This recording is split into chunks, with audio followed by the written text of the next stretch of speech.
Seit frühester Jugend beschäftige ich mich mit Kunst. Es ist mein Lebensinhalt. Dieses Atelier ist so meine Insel der Ruhe, meine Insel der Inspiration. Und es ist auch dieser Bereich, bei dem ich meine Behinderung in Anführungsstrichen vergessen kann, wo mir eigentlich kaum was wehtut, weil ich einfach die Dinge, die mir wichtig sind, um mich habe und dann auch aktiv an diesen Sachen arbeiten kann. Wenn ich malen kann, wenn ich an Skulpturen arbeite, dann brauche ich weniger Medizin. Kunst ist für mich die beste Medizin.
Das Radfahren hat für mich ist so eine Art Freiheit.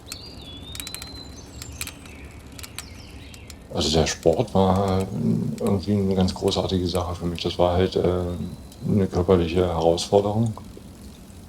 Mein größter Erfolg im Leistungssport war 1998 in Birmingham.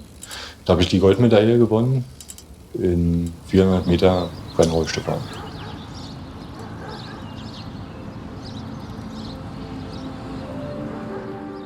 Ja, Kunst ist für mich so eine Art Horizonterweiterung. Und wenn ich mir vorstelle, was ein Leben ohne Kunst wäre, das wäre eine ziemlich furchtbare Vorstellung. Dann wäre alles nur noch zweckmäßig. Bevor wir uns 2009 getroffen haben, habe ich einige seiner Bilder im Internet gesehen und ich habe bei einem Bild etwas erlebt, was ich vorher noch nie erlebt hatte. Ich bin spontan in Tränen ausgebrochen. Das Bild hat mich ganz, ganz tief angerührt. So geht es mir mit seiner Kunst, dass es da etwas gibt, was mich tief anrührt. Er hat mal zu mir gesagt, er sei ein Unikat. Und genauso nehme ich ihn wahr. Ich verwende beim Malen die Airbrush-Technik und Mischtechnik. Also das hat halt einen besonderen Reiz, da man, nachdem so die Strukturen entstanden sind durch die Mischtechnik, dass man dann extra nochmal bestimmte Schatten setzen kann und diverse Effekte. Was mich halt behindert, ist eigentlich nicht der Rollstuhl, sondern das ist eigentlich die Wirkung nach außen.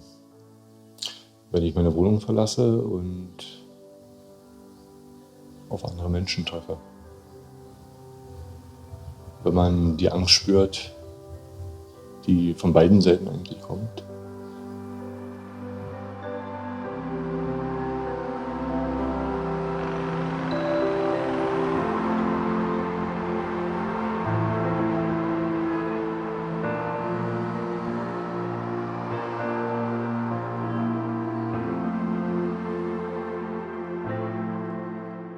Kunst ist mein Leben, weil es ist mein Freiraum. Da kann ich mich entfalten. Und es ist in meiner Idee von der Gesellschaft, wo wir leben, ist dafür der Platz der einzige, in den ich reinpasse. Ich kann nichts anderes irgendwie mir vorstellen. Ich habe konkret einen Riss an der Supraspinatus-Sehne in der rechten Schulter. Seitdem ich jetzt damit zu tun habe, habe ich meine linke Hand erhöht eingesetzt und es geht etwas besser, aber nicht so, wie ich gerne möchte.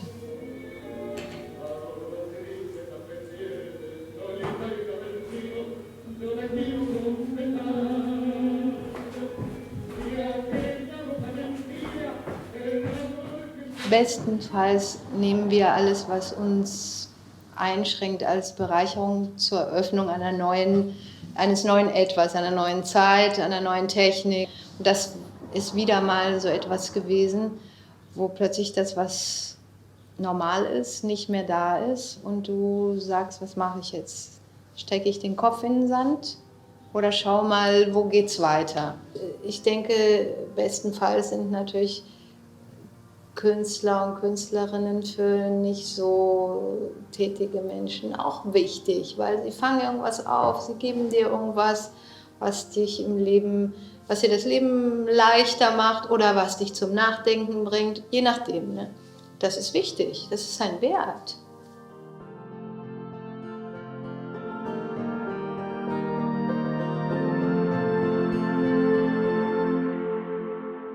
Ich habe durch die Kunst einen sehr starken Rückhalt und auch eine sehr starke, sagen wir mal, Einschätzung, wie ich mich selbst bewerten kann. Also Steigerung von meinem Selbstwertgefühl. Wenn ich etwas geschafft habe, das so funktioniert, wie ich das will oder so aussieht, wie ich will, dann gibt mir das etwas, das ist unschätzbar. Kunst bewegt mich so, dass ich einfach das tun muss. Ich kann gar nicht ohne sein. Ja, meine Behinderung ist chronische Polyarthritis, heißt das. Ja, gut, meine gebrochenen Flügel, die sieht man hier an meinen Händen, dass ich eben viele Dinge, größere Schwierigkeiten habe, damit zu machen. Wir Menschen sind alle unvollkommen und wir müssen das auch irgendwo begreifen. Und es ist wichtig, auch diese Unvollkommenheit des anderen, des Gegenüber eigentlich auch wertzuschätzen. Wie er geht, wie er sich bewegt, so arbeitet er auch seine Skulpturen. Sie sind deshalb vielleicht auch ein bisschen eckig oder manchmal ungelenk, wie auch seine Erscheinung vielleicht. Ich denke, auch mit gebrochenen Flügeln kann man immer noch eine ganze Menge erreichen.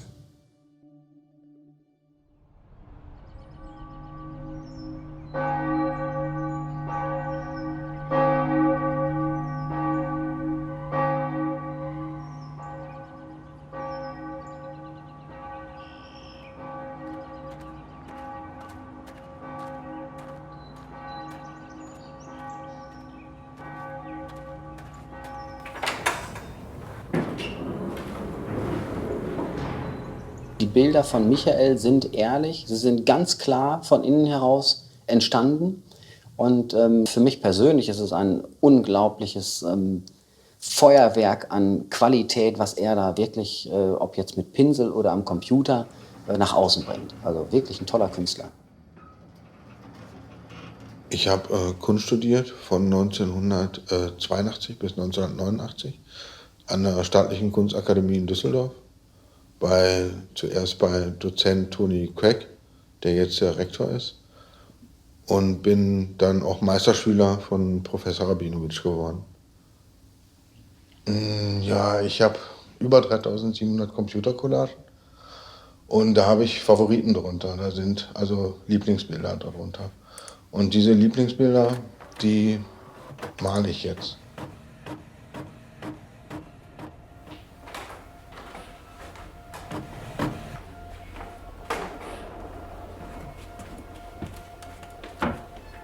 Erstmal sind Künstler sehr sensible Menschen. Und ich glaube, Künstler mit Behinderung sind noch sensibler, weil die durch die Gesellschaft nicht ausgestoßen, aber abgegrenzt werden.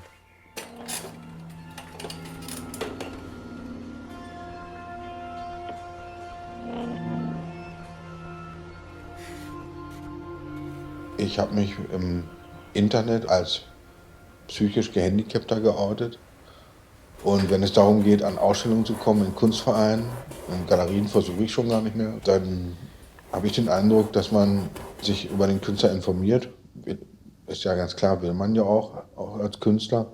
Aber wenn man halt dann auf den Punkt stößt, dass man ein Handicap hat, besonders ein psychisches Handicap, dann gehen die Leute sofort ein bisschen auf Distanz. Und ich glaube, ja, das ist das, woran ich Ausgrenzung erfahre als Künstler. In meinem Fall kann ich ganz klar sagen, es kommt wirklich nicht gut an, darüber zu sprechen im Kunstbetrieb. Irgendwie irgendwas aus diesem Bereich zu sagen, ist einfach wirklich nicht angesagt. Das ist für mich eine Art der Stigmatisierung. Das ist irgendwie echt uncool oder uninteressant. Aber es ist lebenswichtig für die Menschen, die damit sich auseinandersetzen müssen.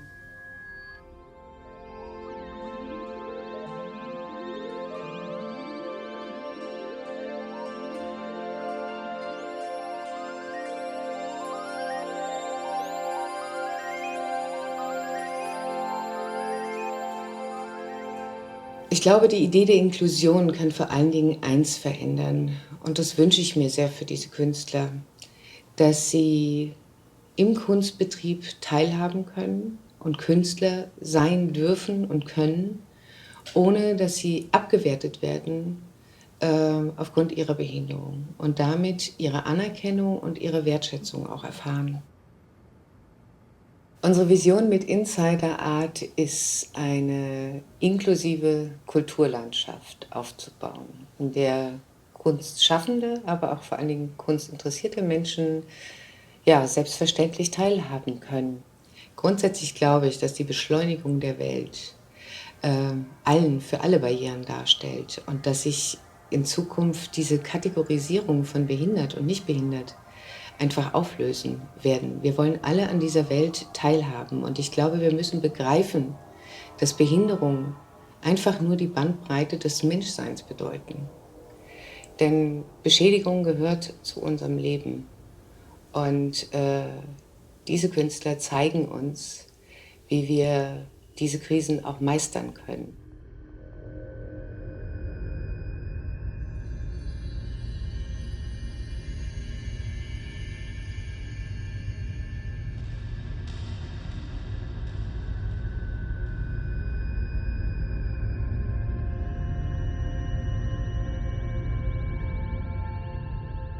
Ich bin fest davon überzeugt, dass Kunst ganz im Sinne Beuys die Verhältnisse wirklich ändern kann. Und ich bin überzeugt, dass wir gerade jetzt durch die UN-Konvention und die inklusive Idee eine ganz große Chance haben, die Gesellschaft nämlich wirklich zu verändern und Barrieren und Hindernisse aufzubrechen. Und mit dieser großen Chance der inklusiven Idee, denke ich, müssen wir jetzt ganz entscheidende Fragen uns stellen, nämlich wie gehen wir um miteinander in dieser Gesellschaft? Wie hält diese Gesellschaft zusammen? Und vor allen Dingen, was macht dieses Leben in ihr lebenswert? Also an der Kooperation mit Insider Art bewegt mich, dass ich hier einfach neuen Zugang auch mitbekomme, einmal neuen Zugang zu meinen Mitarbeitern, auch über Themen mit nachzudenken, die nicht jeden Tag alltäglich mit gefordert werden, sondern die über den Tellerrand hinaus auch mit einbezogen werden. Das heißt, es schult unsere Sichtweise auch und daneben bringt es uns aber auch ein ganz neues Publikum.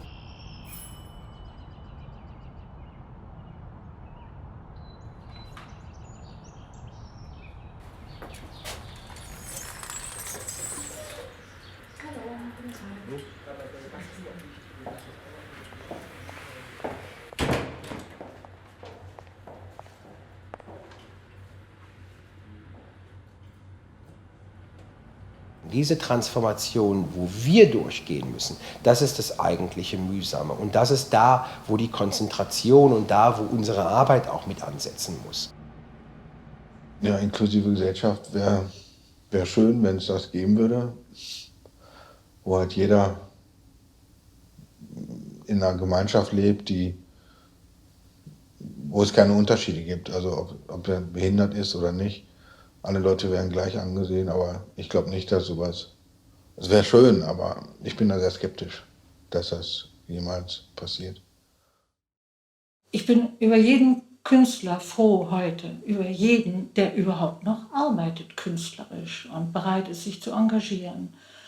Und angesichts der Tatsache, dass die Künstler mit Handicap das noch so viel schwerer haben, hoffe ich natürlich, dass da etwas wieder besser ins Lot kommt. Ja, Insider Art finde ich eine wunderbare Sache, weil sie Künstler zusammenbringt aus den verschiedensten Bereichen.